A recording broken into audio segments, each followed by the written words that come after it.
गुरु प्यारी साध संगत जी, आप सभी को प्यार भरी राधा स्वामी जी। आप सभी का हमारे YouTube परिवार में दिल से स्वागत है। संगत जी, आज जो सच्ची साखी आप सुनने जा रहे हैं वो केवल एक घटना नहीं है, बल्कि एक ऐसी आध्यात्मिक यात्रा है जिसने मेरे जीवन की सोच, मेरे विश्वास और मेरे कर्मों को देखने का तरीका हमेशा के लिए बदल दिया। मैं हाथ जोड़कर आप सबसे विनती करता हूँ कि इस सच्ची साखी को अंत तक अवश्य सुनिए, क्योंकि हो सकता है इस साखी के माध्यम से सद्गुरु आपको भी कोई ऐसा उत्तर दे दें जिसकी तलाश आप वर्षों से कर रहे हों। और यदि आपके हृदय में भी अपने सद्गुरु के प्रति प्रेम है तो कमेंट में एक बार प्रेम से राधा स्वामी जी अवश्य लिखिए। संगत जी, आज मैं आपको अपने जीवन का वो अनुभव सुनाने जा रहा हूं जिसे याद करते ही आज भी मेरी आंखें नम हो जाती हैं।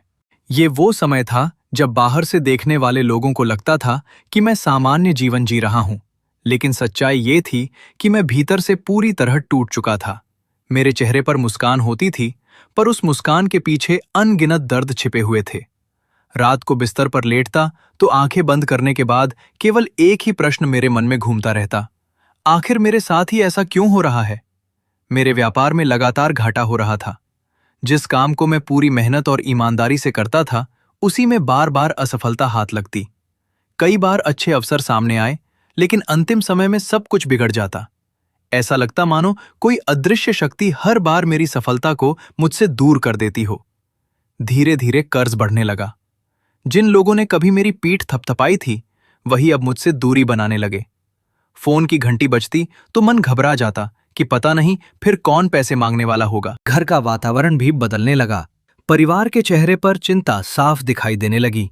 कोई खुलकर कुछ नहीं कहता था, लेकिन सबकी आंखों में भविष्य का डर दिखाई देता था। कई रातें ऐसी गुजरीं जब मैं अपने कमरे में अकेला बैठकर चुपचाप रोया। मैं नहीं चाहता था कि मेरे आंसू मेरे अपने लोग देखें, क्योंकि मुझे लगता था कि यदि मैं भी टूट गया तो पूरा परिवार बिखर जाएगा। इन्हीं परेशानियों के बीच मेरा स्वास्थ्य भी साथ छोड़ने लगा। शरीर में अजीब सी कमजोरी रहने लीड्स डॉक्टरों के चक्कर शुरू हो गए। दवाइयां बढ़ती चली गईं, लेकिन मन की बेचैनी कम होने का नाम नहीं ले रही थी। मुझे महसूस होने लगा था कि शरीर की बीमारी से बड़ी बीमारी मेरे मन के भीतर पैदा हो चुकी है। मैं अक्सर सोचता, हे प्रभु, मैंने ऐसा कौन सा अपराध किया है। मैंने कभी किसी का धन नहीं छीना, किसी को जानबूझकर दुख नहीं दिया, किसी के साथ छल नहीं किया। फिर मेरे हिस्से में इतना संघर्ष क्यों? यही प्रश्न धीरे धीरे मेरी हर प्रार्थना का हिस्सा बन गया। मैं मंदिर भी गया, गुरुद्वारे भी गया, अनेक धार्मिक स्थानों पर माथा टेका, लेकिन मन को संतोष नहीं मिला। जितना उत्तर खोजने की कोशिश करता, उतने ही नए प्रश्न सामने आ जाते। कभी कभी तो ऐसा लगता था कि शायद प्रभु ने मेरी सुनना ही बंद कर दिया है। लेकिन संगत जी, आज पीछे मुड़कर देखता हूं तो समझ आता है कि जब मनुष्य को लगता है कि उसके सारे रास्ते बंद हो गए हैं, तभी सद्गुरु उसके लिए वह द्वार खोलते हैं जिसकी उसने कभी कल्पना भी नहीं की होती। एक सुबह बिना किसी योजना के मेरे मन में एक विचार उठा, डेरा चलो। यह विचार इतना प्रबल था कि मैंने एक क्षण भी देर नहीं की। ऐसा लग रहा था जैसे किसी ने भीतर से आवाज दी हो। मैंने किसी को कुछ नहीं बताया, चुपचाप तैयार हुआ और सत्संग स्थल की ओर निकल पड़ा। पूरे रास्ते मेरा मन केवल एक ही प्रश्न दोहरा रहा था, यदि प्रभु न्यायकारी हैं, तो मेरे जीवन में इतना अन्याय क्यों दिखाई देता है? यदि कर्मों का नियम सत्य है, तो मुझे अपने ही कर्म समझ में क्यों नहीं आते? क्या सचमुच मेरा वर्तमान किसी ऐसे अतीत से जुड़ा हुआ है जिसे मैं भूल चुका हूं? सत्संग स्थल पहुंचा तो हजारों संगत पहले से बैठी हुई थी। हर चेहरे पर श्रद्धा थी, हर आंख में विश्वास था। लेकिन उस विशाल भीड़ के बीच भी मैं स्वयं को बिल्कुल अकेला महसूस कर रहा था। ऐसा लग रहा था जैसे पूरी दुनिया में केवल मैं ही हूं जिसके मन में इतने प्रश्न हैं। मैं चुपचाप सबसे पीछे जाकर बैठ गया, सिर झुका लिया और आंखें बंद कर लीं। भीतर से केवल एक ही प्रार्थना निकली, हे दयाल सद्गुरु, यदि आप सचमुच अपने बच्चों की पुकार सुनते हैं, यदि आपकी कृपा आज भी पहले की तरह बरसती है, तो आज मेरे जीवन के इस सबसे बड़े प्रश्न का उत्तर अवश्य दीजिए। मैं अब अपने बल पर नहीं चल सकता।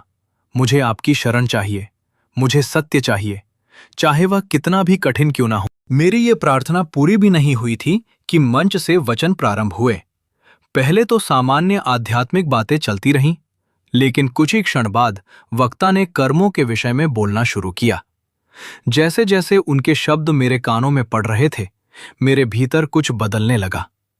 मुझे ऐसा अनुभव हो रहा था कि वे हजारों लोगों से नहीं, केवल मुझसे बात कर रहे हैं।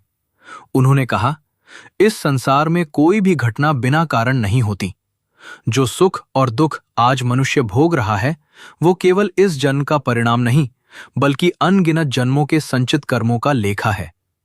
ये शब्द सुनते ही मेरा हृदय तेजी से धड़कने लगा। मुझे लगा जैसे वर्षों से बंद पड़ा कोई द्वार धीरे धीरे खुलने लगा हो। सत्संग समाप्त हो गया, लेकिन मैं अपनी जगह से नहीं उठा।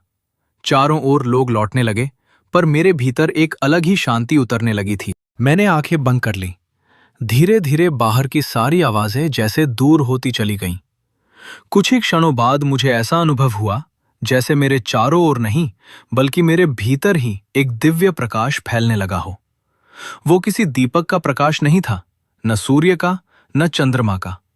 वो प्रकाश मानो आत्मा की गहराइयों से निकल रहा था। और फिर उसी दिव्य प्रकाश के मध्य मुझे अपने सद्गुरु का तेजस्वी स्वरूप दिखाई दिया। उन्हें देखते ही मेरा पूरा शरीर कांप उठा। आंखों से आंसू अपने आप बहने लगे। मैं बिना कुछ सोचे उनके चरणों में झुक गया। मेरे होंठ कांप रहे थे और हृदय से केवल एक ही प्रश्न निकल रहा था, प्रभु, मेरे जीवन में इतने दुख क्यों हैं? उनके चरणों में सिर झुकाए मैं फूट फूट कर रो रहा था। ऐसा लग रहा था जैसे वर्षों से मेरे भीतर जमा हुआ दर्द आज शब्द बनकर बाहर निकल आया हो। मेरे होंठ कांप रहे थे और मैंने भर्राए हुए स्वर में कहा, प्रभु, यदि मैंने कोई अपराध किया है तो मुझे उसका कारण बता दीजिए। मैं बिना जाने ये बोझ अब और नहीं उठा सकता। आखिर ऐसा कौन सा कर्म था जिसकी सजा मैं आज तक भुगत रहा हूं? सद्गुरु ने मेरी ओर अत्यंत करुणा भरी दृष्टि से देखा। उनकी आंखों में न दंड था न कठोरता, केवल एक पिता का असीम प्रेम था। उन्होंने धीरे से कहा, बेटा, तू केवल इस जन्म को देख रहा है, इसलिए तुझे सब कुछ अन्याय दिखाई दे रहा है। यदि तुझे अपने पिछले जन्मों का ज्ञान हो जाए तो तू शिकायत नहीं करेगा, बल्कि कर्मों के न्याय पर स्वयं आश्चर्य करेगा। उनके ये शब्द मेरे हृदय में गहराई तक उतर गए। मैंने कांपती आवाज में कहा, प्रभु, यदि यही सत्य है तो कृपा करके मुझे वो सब दिखा दीजिए। चाहे वो कितना भी कठिन क्यों ना हो, मैं सत्य से मुंह नहीं मोड़ूंगा। सद्गुरु कुछ क्षण मौन रहे, फिर उन्होंने अपना दिव्य हाथ मेरे सिर पर रख दिया। जैसे ही उनका हाथ मेरे मस्तक को स्पर्श हुआ, मुझे ऐसा लगा मानो मेरी चेतना किसी दूसरी दुनिया में प्रवेश कर गई हो। चारों ओर फैला दिव्य प्रकाश और अधिक तेज हो गया। मेरे सामने दृश्य बदलने लगे। मैंने देखा, मैं किसी बहुत पुराने समय में एक अत्यंत धनी व्यक्ति हूं। मेरे पास धन की कोई कमी नहीं थी। विशाल हवेली, नौकर चाकर, सम्मान और ऐश्वर्य सब कुछ था। लेकिन जितना बड़ा मेरा वैभव था, उससे कहीं अधिक बड़ा मेरा अहंकार था। जो गरीब मेरे द्वार पर सहायता मांगने आते, मैं उन्हें अपमानित करके लौटा देता। मुझे लगता था कि धन ही सबसे बड़ी शक्ति है और जिसके पास धन नहीं, उसका कोई मूल्य नहीं। तभी मैंने देखा कि एक दिन एक वृद्ध व्यक्ति कांपते हुए हाथों से मेरे सामने खड़ा था। उसकी आंखों में आंसू थे। उसने केवल इतना कहा, बेटा, यदि संभव हो तो मेरी सहायता कर दो। मेरे घर में कई दिनों से चूल्हा नहीं जला। लेकिन उस समय मेरा हृदय पत्थर बन चुका था। मैंने क्रोध में उसे धक्का देकर अपने दरवाजे से बाहर निकलवा दिया। वह वृद्ध कुछ दूर जाकर रुका। उसने मेरी ओर नहीं देखा। उसने आकाश की ओर देखा और केवल इतना कहा, हे प्रभु, आपका न्याय सबसे बड़ा है। इतना कहते ही वो धीरे धीरे वहां से चला गया। ये दृश्य देखकर मेरा पूरा अस्तित्व कांप उठा। मैं समझ ही नहीं पा रहा था कि ये निर्दयी व्यक्ति मैं कैसे हो सकता हूं। इसके बाद दृश्य फिर बदल गया। मैंने देखा कि उसी अहंकार ने एक दिन मेरा सब कुछ छीन लिया। जिन लोगों पर मुझे घमंड था, वही लोग मुझे छोड़कर चले गए। परिवार बिखर गया, धन समाप्त हो गया और अंत में मैं अत्यंत दुखद स्थिति में संसार से विदा हो गया। मैं ये सब देखकर भीतर तक हिल चुका था। लेकिन यात्रा यहीं समाप्त नहीं हुई। कुछ ही क्षणों बाद मेरे सामने दूसरा दृश्य प्रकट हुआ। इस बार मैं कोई धनी व्यक्ति नहीं था। मैं एक सामान्य इंसान था, लेकिन मेरे भीतर ईर्ष्या और द्वेष भरा हुआ था। किसी की सफलता देखकर मेरा मन जल उठता। किसी का सम्मान देखकर मैं भीतर ही भीतर उसे गिराने की योजनाएं बनाता। सबसे आश्चर्य की बात यह थी कि बाहर से लोग मुझे अच्छा इंसान समझते थे, लेकिन मेरे भीतर नकारात्मक विचारों का तूफान चलता रहता था। तभी सद्गुरु का स्वर मेरे भीतर गूंजा, बेटा, कर्म केवल हाथों से नहीं बनते, कर्म विचारों से भी बनते हैं। जिस विचार को तू छोटा समझकर अनदेखा कर देता है, वही समय आने पर तेरे भाग्य का रूप ले लेता है। मैंने पहली बार समझा कि मनुष्य केवल अपने कार्यों से नहीं, बल्कि अपनी सोच से भी अपना भविष्य लिखता है। मेरी आंखों से आंसू रुकने का नाम नहीं ले रहे थे। मैंने कांपते हुए स्वर में पूछा, प्रभु, यदि मेरे वर्तमान दुख मेरे पुराने कर्मों का परिणाम है, तो क्या मेरा भविष्य भी पहले से तय है? क्या मैं केवल कर्मों की डोर से बंधी कठपुतली हूं? सद्गुरु मुस्कुराए। उन्होंने कहा, नहीं बेटा, यदि सब कुछ पहले से तय होता तो मैं तुझे ये सब दिखाने ही क्यों आता? तेरे पुराने कर्म तेरा वर्तमान बनाते हैं, लेकिन आज तू जो सोचता है, जो निर्णय लेता है और जितना सच्चा सिमरन करता है, वही तेरे आने वाले कल का निर्माण करता है। प्रभु ने तुझे विवेक इसलिए दिया है कि तू अपने जीवन की दिशा बदल सके। इतना कहकर उन्होंने अपना हाथ उठाया। अचानक मेरे सामने एक विशाल खेत दिखाई दिया। हजारों किसान अलग अलग बीज बो रहे थे। कोई गेहूं बो रहा था, कोई फूल, कोई कांटे और कोई विषैले पौधों के बीज। कुछ समय बाद वही किसान अपनी अपनी फसल काट रहे थे। जिसने फूल बोए थे उसके जीवन में सुगंध थी, जिसने कांटे बोए थे उसके हाथ लहूलुहान थे, और जिसने विष बोया था उसके चारों ओर केवल पीड़ा ही पीड़ा थी। सद्गुरु ने कहा, यही कर्मों का नियम है। संसार में कोई भी व्यक्ति किसी दूसरे की फसल नहीं काटता।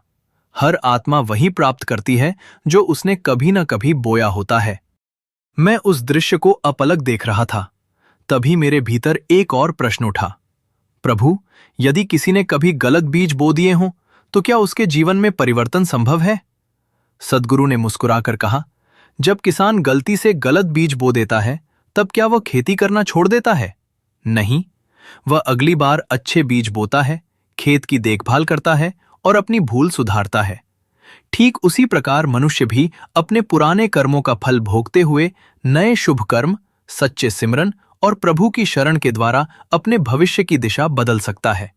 इसलिए कभी निराश मत होना। संगत जी, यदि यहाँ तक कि ये सच्ची साखी आपके हृदय को स्पर्श कर रही है और आप चाहते हैं कि ऐसी आध्यात्मिक साखियां सबसे पहले आपके पास पहुंचे, तो अभी एक छोटा सा कार्य अवश्य कर दीजिए। हमारे चैनल को सब्सक्राइब कर लीजिए और सब्सक्राइब करने के तुरंत बाद बेल आइकॉन को दबाकर ऑल पर क्लिक करना बिल्कुल मत भूलिए। ऐसा करने से जब भी ऐसी नई सच्ची साखी आएगी, उसकी सूचना सबसे पहले आपको मिलेगी और आप किसी भी आध्यात्मिक संदेश से वंचित नहीं रहेंगे। उस क्षण मैं सद्गुरु के चरणों की ओर देख रहा था।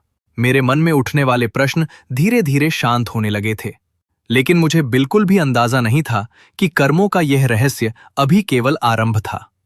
सद्गुरु मुझे उस सत्य की ओर ले जा रहे थे जो केवल कर्मों का नहीं, बल्कि मन, मोह और आत्मा के सबसे गहरे संबंध का रहस्य खोलने वाला था।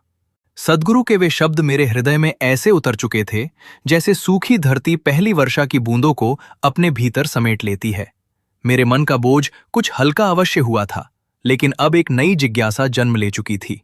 मुझे लग रहा था कि मैं कर्मों का केवल बाहरी रूप देख पाया हूं, जबकि उसकी जड़ अभी भी मेरी समझ से बहुत दूर है। मैंने विनम्रता से हाथ जोड़कर कहा, प्रभु, यदि मनुष्य अपने वर्तमान कर्मों से भविष्य बदल सकता है, तो फिर एक बात मेरी समझ में नहीं आती। मैंने ऐसे अनेक लोगों को देखा है जो सिमरन करते हैं, सत्संग सुनते हैं, सेवा करते हैं, फिर भी उनके जीवन में दुख कम नहीं होते। कई बार तो ऐसा लगता है कि प्रभु को याद करने वालों को भी उतनी ही कठिन परीक्षाओं से गुजरना पड़ता है जितनी संसार में उलझे हुए लोगों को। फिर सिमरन और सद्गुरु की शरण का वास्तविक लाभ क्या है? मेरी बात सुनकर सद्गुरु के चेहरे पर हल्की सी मुस्कान आई। वो मुस्कान किसी साधारण मुस्कान जैसी नहीं थी। उसमें करुणा भी थी, अपनापन भी था और ऐसा धैर्य था जिसे देखकर मन स्वयं शांत होने लगता था। उन्होंने कहा, बेटा, यही वो स्थान है जहां अधिकांश जीव भ्रमित हो जाते हैं। वे केवल घटनाओं को देखते हैं, लेकिन घटनाओं के पीछे छिपे हुए उद्देश्य को नहीं देख पाते। उन्हें केवल दुख दिखाई देता है, पर यह नहीं दिखाई देता कि वो दुख आत्मा को किस दिशा में ले जा रहा है। इतना कहकर उन्होंने अपना हाथ उठाया। क्षण भर में मेरे सामने एक नया दृश्य प्रकट हो गया। मैंने देखा कि दो व्यक्ति एक ही रास्ते पर चल रहे हैं। दोनों की आयु लगभग समान थी। दोनों के परिवार भी लगभग एक जैसे थे। दोनों के जीवन में संघर्ष भी लगभग समान थे। कुछ दूर चलने के बाद अचानक दोनों के सामने कठिनाइयां आने लगी। पहले व्यक्ति का व्यापार भी ठप हो गया, दूसरे व्यक्ति का भी। पहले के घर में बीमारी आई, दूसरे के घर में भी वही परिस्थिति आई। पहले को लोगों ने अपमानित किया, दूसरे को भी झूठे आरोपों का सामना करना पड़ा। बाहरी परिस्थितियां लगभग एक जैसी थीं, लेकिन कुछ वर्षों बाद जब मैंने दोनों को फिर देखा तो मैं आश्चर्यचकित रह गया। पहला व्यक्ति पहले से अधिक क्रोधित, चिड़चिड़ा और दुखी हो चुका था। उसके चेहरे पर शिकायत साफ दिखाई देती थी। वो हर मिलने वाले से यही कहता, भगवान ने मेरे साथ न्याय नहीं किया, दुनिया खराब है, लोग धोखेबाज हैं, मेरी किस्मत ही खराब है। उसके चेहरे की चमक समाप्त हो चुकी थी। वहीं दूसरा व्यक्ति, वो भी उतनी ही कठिनाइयों से गुजरा था, लेकिन उसके चेहरे पर एक अद्भुत शांति थी। उसकी आंखों में शिकायत नहीं, विश्वास था। उसके होठों पर बार बार केवल एक ही शब्द आ रहा था, जो भी हो रहा है सद्गुरु की इच्छा से हो रहा है, शायद इसमें भी मेरी भलाई छिपी है। मैं ये देखकर हैरान रह गया। मैंने तुरंत सद्गुरु से पूछा, प्रभु, दोनों के जीवन में तो लगभग एक जैसी घटनाएं हुईं, फिर एक व्यक्ति टूट गया और दूसरा पहले से अधिक मजबूत कैसे बन गया? सद्गुरु ने मेरी ओर देखकर कहा, क्योंकि दुख मनुष्य को नहीं तोड़ते बेटा, दुख केवल ये प्रकट करते हैं कि मनुष्य भीतर से कितना मजबूत है। मैं ध्यान से उनकी बातें सुन रहा था। उन्होंने आगे कहा, जो व्यक्ति केवल संसार के सहारे जीता है उसके लिए हर कठिनाई एक बोझ बन जाती है, लेकिन जो सद्गुरु के सहारे जीता है उसके लिए वही कठिनाई साधना बन जाती है।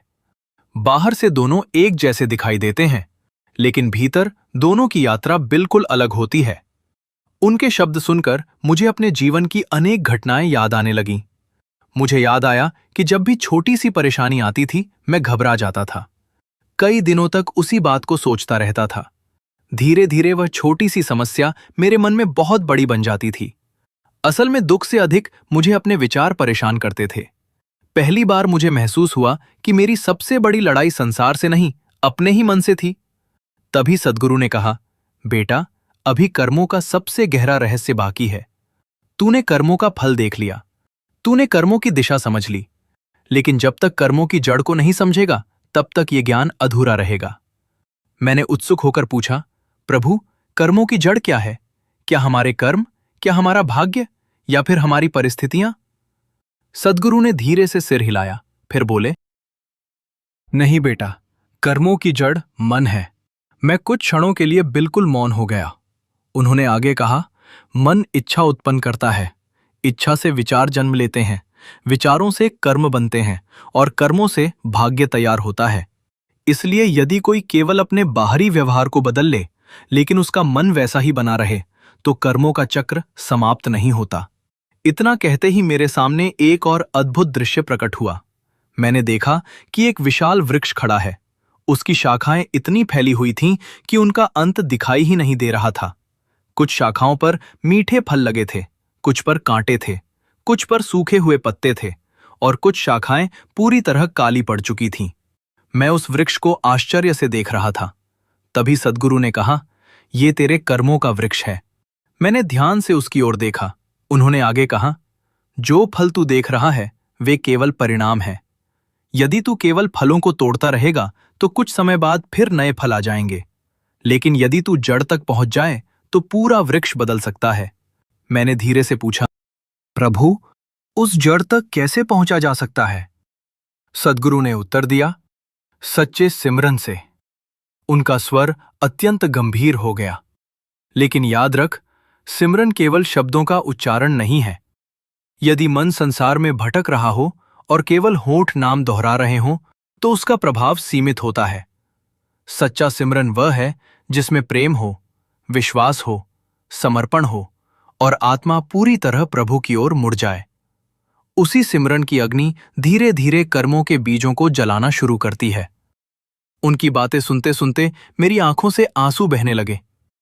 आज पहली बार मुझे समझ में आ रहा था कि मैं वर्षों से केवल बाहर बदलने की कोशिश करता रहा, जबकि परिवर्तन की शुरुआत तो मेरे अपने मन से होनी थी।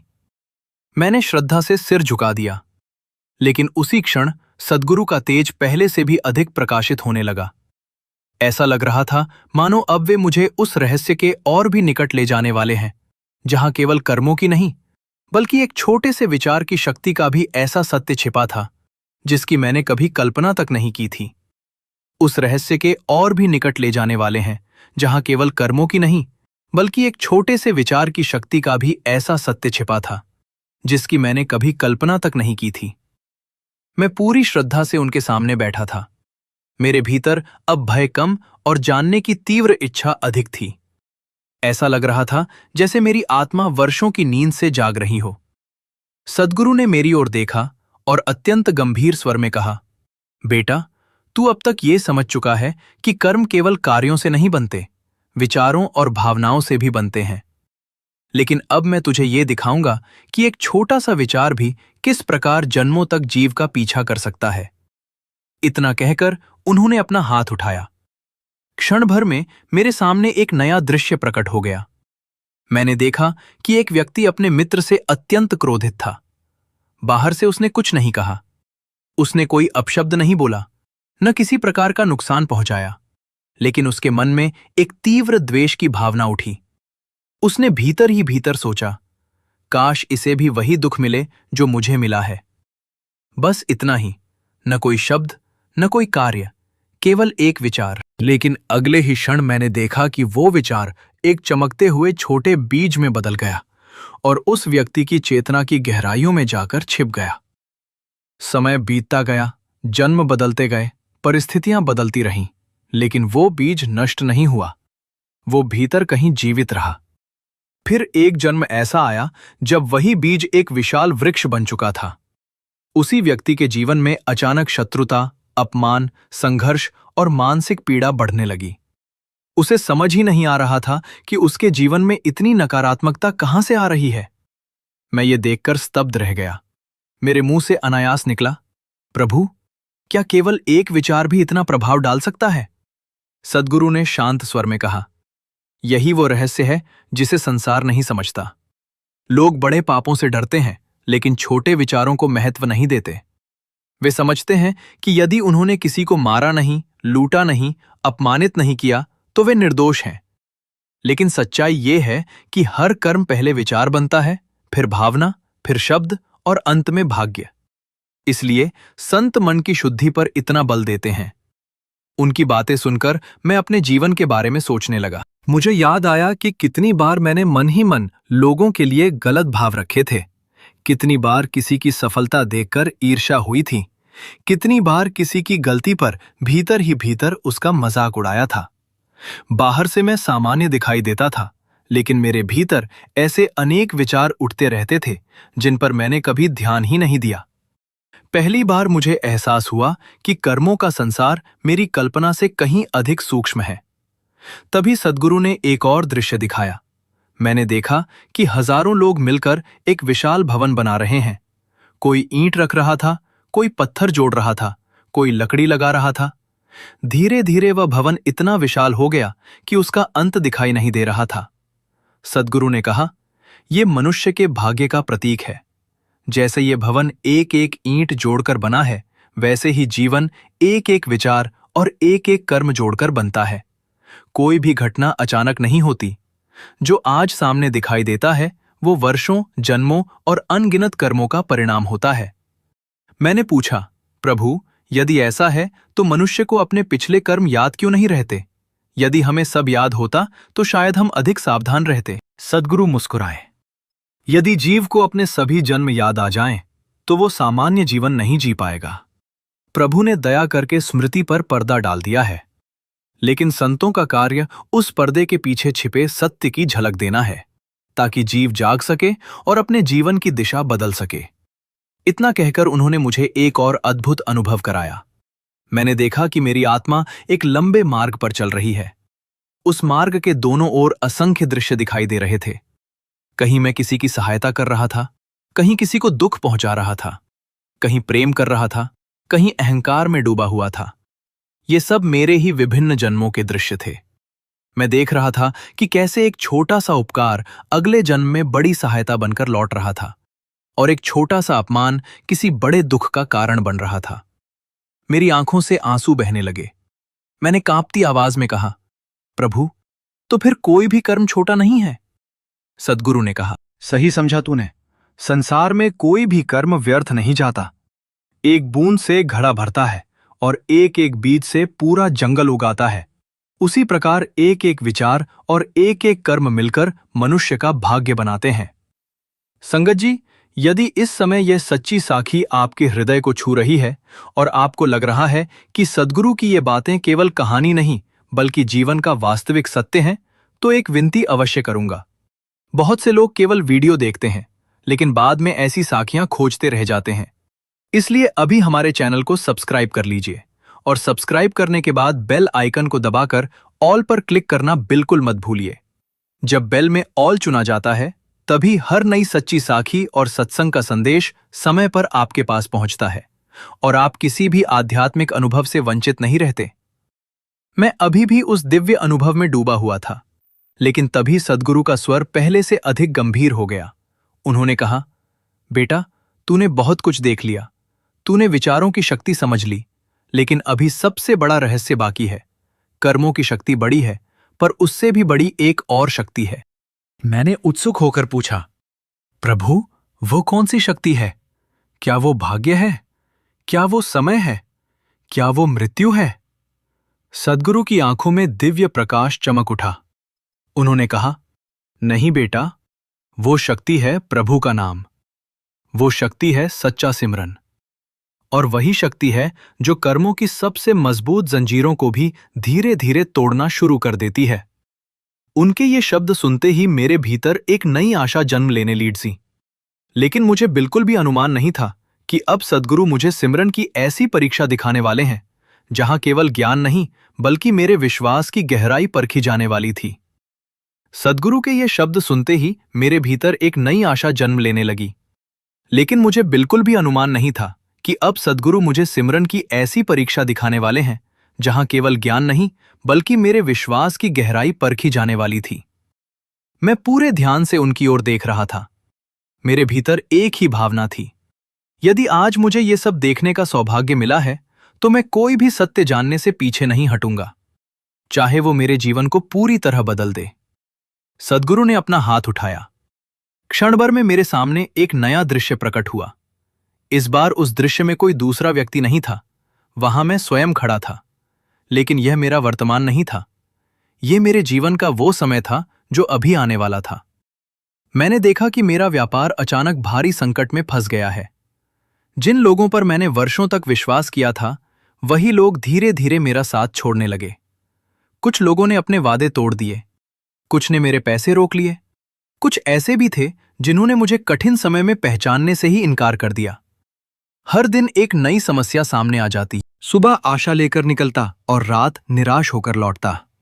घर पहुंचते ही परिवार के चेहरे मेरी ओर देखने लगते। सबकी आंखों में एक ही प्रश्न होता, अब क्या होगा? लेकिन मेरे पास किसी प्रश्न का उत्तर नहीं था। मैं रात भर जागकर हिसाब किताब करता, नए रास्ते सोचता, लेकिन हर प्रयास जैसे अधूरा रह जाता। धीरे धीरे बची हुई पूंजी भी समाप्त होने लगी।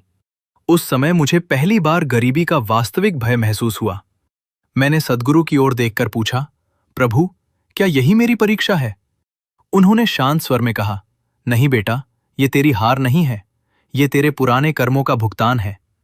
जिस प्रकार कोई व्यक्ति वर्षों पुराना कर्ज चुकाता है तो कुछ समय के लिए उसकी जेब खाली हो जाती है, लेकिन उसका बोझ उतर जाता है। उसी प्रकार जब पुराने कर्म कटते हैं तो जीव को लगता है कि सब कुछ उससे छिन रहा है, जबकि वास्तव में उसका भार हल्का हो रहा होता है। उनकी बातें सुनकर मेरा सिर झुक गया। मैंने पहली बार अपने दुखों को दूसरे दृष्टिकोण से देखना शुरू किया। लेकिन परीक्षा अभी समाप्त नहीं हुई थी। दृश्य फिर बदल गया। इस बार मैंने देखा कि मेरा शरीर धीरे धीरे बीमार पड़ने लगा है। शुरू में हल्की कमजोरी थी, फिर दर्द बढ़ने लगा। डॉक्टरों के चक्कर शुरू हो गए, दवाइयां बढ़ती गईं। कई रातें ऐसी आईं जब दर्द के कारण आंखों में नींद तक नहीं आती थी। मैं बिस्तर पर लेटा केवल छत को देखता रहता। उन रातों में मन बार बार एक ही प्रश्न पूछता, प्रभु, यदि आप मेरे साथ हैं तो फिर ये सब क्यों हो रहा है? एक रात जब मैं अत्यंत दुखी होकर सिमरन कर रहा था, तभी वही दिव्य प्रकाश मेरे सामने प्रकट हुआ। सद्गुरु का स्वर सुनाई दिया, बेटा, संसार का सबसे बड़ा भ्रम यही है कि लोग दुख को अपना शत्रु समझते हैं। वास्तव में कई बार दुख वही औषधि होता है जो आत्मा को जगाने के लिए भेजी जाती है। यदि मनुष्य को केवल सुख ही मिलता रहे तो वह अपने अहंकार में डूब जाएगा, लेकिन जब दुख आता है तब उसका सिर झुकता है, उसका हृदय नरम होता है और उसकी आत्मा सच्चे मन से प्रभु को पुकारना सीखती है। उनकी बात सुनकर मेरी आंखों से आंसू बहने लगे। मैंने अपने जीवन के बारे में सोचना शुरू किया। सचमुच मेरे सबसे गहरे आध्यात्मिक अनुभव उन्हीं दिनों हुए थे जब मैं सबसे अधिक कठिनाइयों से गुजर रहा था। सुख के समय मेरा मन संसार में भटक जाता था, लेकिन दुख के समय हर सांस के साथ केवल सद्गुरु का नाम निकलता था। उसी समय मुझे पहली बार समझ आया कि कई बार दुख हमें प्रभु से दूर नहीं बल्कि उनके और अधिक निकट ले जाने के लिए आते हैं। कुछ समय बाद दृश्य फिर बदल गया। इस बार परीक्षा धन या स्वास्थ्य की नहीं थी, ये मेरे सम्मान की परीक्षा थी। मैंने देखा कि एक व्यक्ति जिसने कभी मुझसे बहुत लाभ उठाया था, वही मेरे विरुद्ध झूठी बातें फैलाने लगा। धीरे धीरे लोग मुझसे दूरी बनाने लगे। जिन लोगों ने कभी मेरी प्रशंसा की थी, वही अब मेरी आलोचना करने लगे। जब ये सब मैंने देखा तो मेरे भीतर क्रोध की आग भड़क उठी। मन बार बार कह रहा था, जाकर सबको इसकी सच्चाई बता दो, इसे वही दर्द महसूस कराओ जो इसने तुम्हें दिया है। मैं उसी क्रोध में डूबा हुआ था कि तभी सद्गुरु का स्वर मेरे भीतर गूंज उठा। यदि कोई तुझे अपमानित करता है और तू बदले में उसे अपमानित करता है तो कर्मों की श्रृंखला आगे बढ़ती जाती है, लेकिन यदि तू क्षमा कर देता है तो वही श्रृंखला उसी क्षण समाप्त होने लगती है। इसलिए क्षमा करना कमजोरी नहीं, आत्मा की सबसे बड़ी शक्ति है। उनके ये शब्द सुनते ही मेरे भीतर का तूफान धीरे धीरे शांत होने लगा। मैंने उस व्यक्ति के विरुद्ध कुछ भी नहीं कहा। मैंने केवल सिमरन किया और अपना कार्य करता रहा।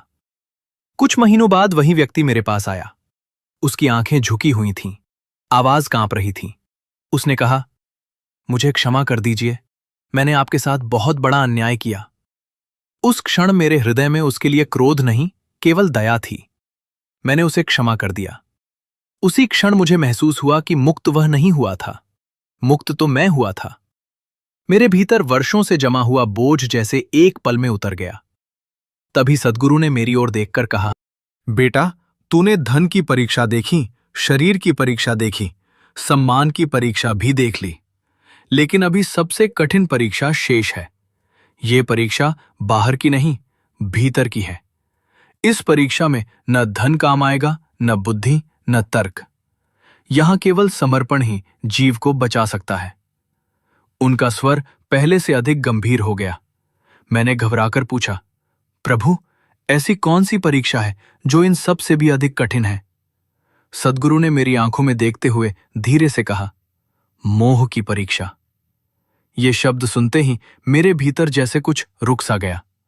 अचानक मेरे सामने एक नया दृश्य उभरने लगा और उस दृश्य में मेरे अपने परिवार के चेहरे दिखाई देने लगे। मुझे बिल्कुल भी अंदाजा नहीं था कि अब मेरी आत्मा की सबसे कठिन परीक्षा उन्हीं लोगों के माध्यम से होने वाली थी जिन्हें मैं संसार में सबसे अधिक प्रेम करता था। अचानक मेरे सामने एक नया दृश्य उभरने लगा और उस दृश्य में मेरे अपने परिवार के चेहरे दिखाई देने लगे। मुझे बिल्कुल भी अंदाजा नहीं था कि अब मेरी आत्मा की सबसे कठिन परीक्षा उन्हीं लोगों के माध्यम से होने वाली थी जिन्हें मैं संसार में सबसे अधिक प्रेम करता था। मैं कुछ समझ पाता उससे पहले ही वह दृश्य बिल्कुल जीवंत हो गया। मैंने देखा कि मेरा पूरा परिवार मेरे सामने खड़ा है। मेरी पत्नी, मेरे बच्चे, मेरे माता पिता, मेरे अपने लोग, जिनके लिए मैं दिन रात मेहनत करता था, जिनकी मुस्कान के लिए मैं हर कठिनाई सह लेता था। उन्हें देखकर मेरे चेहरे पर मुस्कान आ गई, लेकिन अगले ही पल वह मुस्कान गायब हो गई। धीरे धीरे परिस्थितियां बदलने लगी। कुछ लोग मुझसे दूर जाने लगे, कुछ रिश्ते परिस्थितियों के कारण बिखरने लगे, कुछ ऐसे मोड़ आए जहां चाहकर भी मैं अपने प्रियजनों की सहायता नहीं कर पा रहा था। मैं घबरा गया। मैंने सद्गुरु की ओर देखकर कहा, प्रभु, ये क्या हो रहा है? मैं इन सबसे बहुत प्रेम करता हूं। यदि ये मुझसे दूर हो गए तो मैं कैसे जी पाऊंगा? सद्गुरु ने अत्यंत शांत स्वर में कहा, बेटा, प्रेम और मोह में बहुत बड़ा अंतर होता है। प्रेम आत्मा को मुक्त करता है, जबकि मोह आत्मा को बांध देता है। संसार में अधिकांश लोग मोह को ही प्रेम समझ बैठते हैं और फिर उसी बंधन के कारण जीवन भर दुखी रहते हैं। मैं मौन होकर उनकी बातें सुनता रहा। उन्होंने आगे कहा, जब तक कोई व्यक्ति तेरे पास रहता है, तू कहता है कि तू उससे प्रेम करता है, लेकिन जैसे ही उसके दूर जाने का भय पैदा होता है, तेरे भीतर बेचैनी, क्रोध और असुरक्षा जन्म लेने लगती है।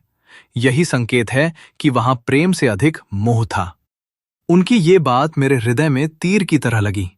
मैंने अपने जीवन के बारे में सोचना शुरू किया। सचमुच मैं अपने परिवार से प्रेम तो करता था, लेकिन उनके बिना जीवन की कल्पना भी नहीं कर सकता था। मैं चाहता था कि सब कुछ मेरी इच्छा के अनुसार हो। मेरे अपने लोग हमेशा मेरे साथ रहें, उन्हें कभी कोई दुख ना मिले। लेकिन संसार का नियम मेरी इच्छा से नहीं चलता।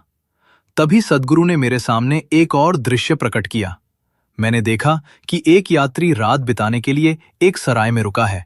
वहां उसे कुछ लोग मिले। उसने उनके साथ भोजन किया, हंसा, बातें की, कुछ समय साथ बिताया। लेकिन सुबह होते ही हर यात्री अपनी अपनी दिशा में चल पड़ा। कोई उत्तर की ओर, कोई दक्षिण की ओर, कोई पूर्व की ओर। सद्गुरु ने मेरी ओर देखकर कहा, बेटा, ये संसार भी ऐसी ही एक सराय है। यहां मिलने वाले सभी संबंध कुछ समय के लिए साथ चलते हैं। हर आत्मा अपने कर्मों का लेन देन पूरा करती है और फिर अपनी अगली यात्रा पर निकल जाती है। दुख तब शुरू होता है जब जीव अस्थाई को स्थायी समझ लेता है। मैं भीतर तक शांत हो गया, लेकिन परीक्षा अभी समाप्त नहीं हुई थी। अचानक दृश्य फिर बदल गया। इस बार मैंने देखा कि मेरे परिवार का एक अत्यंत प्रिय सदस्य गंभीर संकट में था। घर का वातावरण पूरी तरह बदल चुका था। चारों ओर चिंता थी, रोने की आवाजें थीं। मैं पूरी तरह टूट चुका था। मैंने दिन रात प्रार्थना की, सिमरन किया, आंखों में आंसू लिए केवल एक ही प्रार्थना करता रहा, प्रभु इसे बचा लीजिए, इसके बिना मैं नहीं जी पाऊंगा। उसी रात जब मैं पूरी तरह टूट चुका था, मेरे सामने फिर वही दिव्य प्रकाश प्रकट हुआ। सद्गुरु ने पूछा, बेटा तू इतना व्याकुल क्यों है? मैं रो पड़ा। मैंने कहा, प्रभु मैं इससे बहुत प्रेम करता हूं, मैं इसे खो नहीं सकता। सद्गुरु ने बड़ी करुणा से कहा, यदि तू सचमुच प्रेम करता है तो इसकी आत्मा की भलाई चाहेगा, केवल अपनी इच्छा की पूर्ति नहीं। प्रेम का अर्थ किसी को पकड़कर रखना नहीं होता। प्रेम का अर्थ है समर्पण। जिस दिन तू अपने सबसे प्रिय व्यक्ति को भी प्रभु के चरणों में सौंप देगा, उसी दिन तेरे मोह की जंजीर टूटनी शुरू हो जाएगी। मैं फूट फूट कर रोने लगा। पहली बार मुझे एहसास हुआ कि मैं उस व्यक्ति की भलाई से अधिक अपने लगाव को बचाना चाहता था। मैंने कांपते हुए हाथ जोड़ दिए, आंखें बंद कर ली और पूरी श्रद्धा से कहा, प्रभु आज से जो आपकी इच्छा होगी वही मेरी इच्छा होगी। यदि इसे जीवन देना आपकी इच्छा है तो मैं धन्यवाद दूंगा। यदि इसे अपने चरणों में बुलाना आपकी इच्छा है तब भी मैं धन्यवाद दूंगा, क्योंकि ये मेरा नहीं आपका है। जैसे ही मेरे भीतर ये समर्पण उत्पन्न हुआ, वैसे ही मेरे हृदय का वर्षों पुराना बोझ उतरने लगा। जो बेचैनी वर्षों से मेरे भीतर थी, वो धीरे धीरे शांति में बदल गई। मेरे चेहरे पर आंसू थे, लेकिन उन आंसुओं में दर्द नहीं था, उनमें विश्वास था।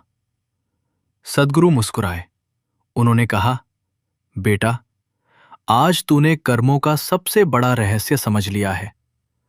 संसार में जो भी संबंध है वे सब कर्मों के कारण बनते हैं। कोई तुझे प्रेम देने आता है, कोई तुझे शिक्षा देने आता है, कोई तेरा पुराना ऋण चुकाने आता है और कोई तुझसे अपना हिसाब लेने आता है। इसलिए किसी से घृणा मत करना, किसी से अहंकार मत करना और किसी से अत्यधिक मोह भी मत रखना। हर आत्मा अपनी यात्रा पर है। उनके ये शब्द सुनते ही मेरे जीवन की वर्षों पुरानी उलझनें एक एक करके सुलझने लगीं। जिन लोगों से मुझे शिकायत थी, उनके लिए मेरे मन में क्षमा आ गई। जिन परिस्थितियों को मैं दुर्भाग्य समझता था, उनमें भी मुझे सद्गुरु की कृपा दिखाई देने लगी। और पहली बार मुझे ये समझ में आया कि जीवन का उद्देश्य केवल सुख प्राप्त करना नहीं, बल्कि आत्मा को उसके वास्तविक घर तक पहुंचाना है।